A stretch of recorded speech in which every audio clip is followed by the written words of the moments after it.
If you've read or watched a lot of medievalist fantasy, you'll know that a lot of the most fun scenes tend to look like this.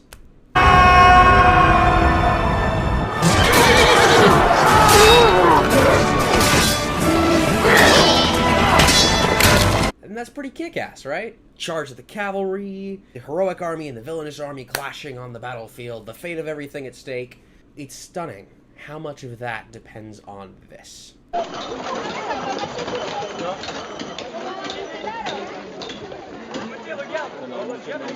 This is the Book Cafe, and welcome back to the Writer's Table.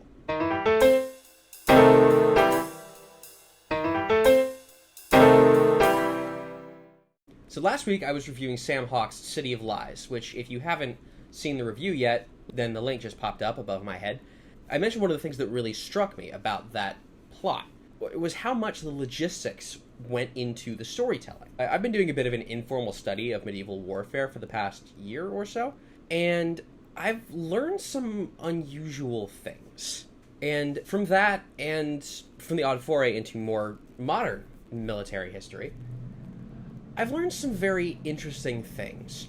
Things that when said out loud sound obvious, but you don't normally think about them. It's been said an army fights on its stomach. I don't remember who said that quote. If someone could look that up for me, that would be great. But what does that actually mean? Well, obviously your soldiers need to get fed, right? Where's the food coming from? In the modern day, you'll have defense contractors, food corporations and whatnot, working on ways to get nutrition to battlefields. But back in the medieval era, that was not an option.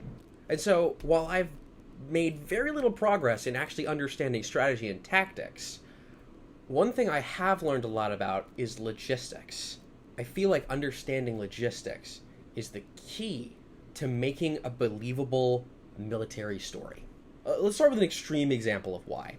During the mid-days of World War II, in the Sino-Japanese front, China had only one factory making a certain kind of part, which was critical for their combat operations. So you've got manufacturing, and you've got the battlefield. The problem was, no matter how much of that part they made, there was a bottleneck, because to get from that factory to anywhere else, there was a single dirt road that could only be traversed by donkey.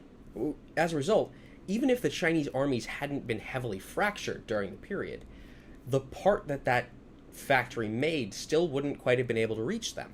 One of the biggest bits of logistics in the modern day is railroads. And at the time, China only had one, and half of it was under Japanese control. So that's something you need to think about. You control the enemy's logistics, you can cripple them. One of the things that I've learned is that a lot of medieval military brilliance actually comes from having a better understanding of logistics than your opponent. When it comes to modern logistics, I have a very limited understanding. It's extremely complicated. When it comes to modern logistics or actual ancient tactics, that's something you want to talk to Mike Cole about, which our interview with him just came up on screen. If you want to make a believable military and you want to make them have believable problems, understanding military logistics and how they get broken is actually key. So let's start with the basic problem. Where is the army's food coming from? If we're assuming a pre-industrial level of technology, there are no railways, there are no cars, so the fastest anything can travel is by horse. And that's going to get hampered by terrain, weather, all that kind of stuff. You can't use a horse in the mountains, that's what llamas are for. And while donkeys and oxen are much slower, they can carry much heavier loads. But with all that considered, getting food from one point to another is downright impractical. There are no decent refrigeration systems, so a lot of it is going to rot way before it can get to the army. So supply lines are kind of an issue. So where does an army get their food from? In the European medieval period, the vast majority of armies had to get their food from the immediate area, which meant one of two things. One, purchasing it, or two, pillaging. And that is one of the big things about why this is important. Because if your hero is broke, if their army cannot afford to buy the food, which most of them couldn't, they're going to have to steal it, more or less. They're going to have to do pillaging. They're going to have to take it from the peasants, from the townsfolk. That's a great opportunity for drama. How do you feed your army while still being the good guy? And now, the obvious thought is you're only pillaging from your enemies, but if you look back on the history, that's not what happened. A lot of the times, militaries would pillage from their own people, simply because that's what was necessary. So right off the bat, you have dramatic tension. You have a moral dilemma, and the villain hasn't even gotten involved yet. Here's the next thing. Weapons and armor. See, armor is very expensive. There's a reason why only the wealthy wore full plate. They were the only ones who had the money, and also the only ones who had the time.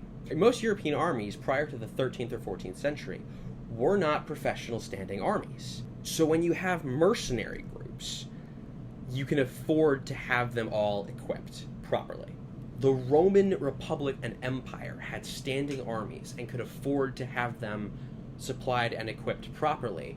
Most of medieval Europe's soldiers came from peasant levies. None of them know how to hold a sword. None of them have brought their own armor or know how to take care of it. Very few of them have any discipline or understanding of tactics.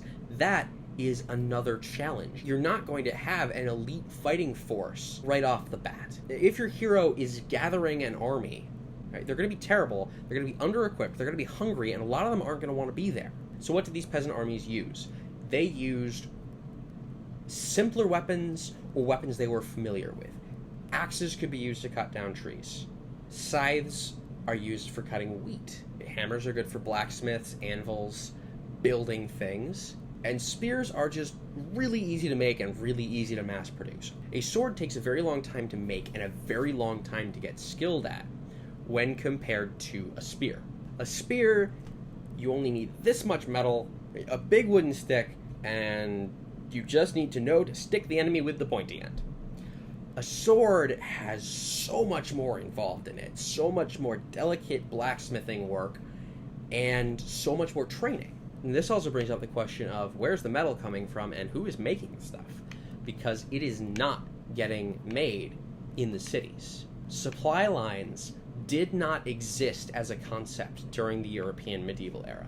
Everything an army had, they either brought with them or built on the spot. So you need engineers, blacksmiths, tanners, farriers, cobblers, weavers. Your army cannot consist entirely of soldiers. Your society cannot consist entirely of soldiers. That is actually a major part of why Sparta went into decline, because their society was built in such a way that they brutalized that support network. And that is critical. So if you want to make your general a genius, maybe don't start with the tactics and the strategy and these maneuvers. Start with, how does he treat his soldiers? How does he treat his army? How does he treat the land around him? Make him better at equipment. Make him better at feeding his men. Make him someone who understands that the better trained, the better fed, the better equipped a man is, the better he will be in combat. And you have given him a massive advantage on the battlefield. A lot of the time, pitched battles in medieval combat did not come down to tactics and strategy. They came down to the logistics. Who was the best equipped? Who was the best prepared? And if you're not equipped and you're not prepared, your army could be 3 times bigger than the other guys. You are still going to get your face ground into the dirt. So what I've shared here is an overview, and probably inaccurate in a lot of parts. And feel free to start a conversation in the comments. Share whatever knowledge you've got. Where did this stuff come from? How did they deal with it? What were the critical supplies for an army during that era? If you've got expertise in this field, share in the comments so the rest of the audience can see it. I'm opening the floor up to you. The battle isn't just about who gets a sword in the gut. It's also about who has a sword. Logistics can be just as much of a source for drama as the actual battle itself. And it can be just as exciting as well.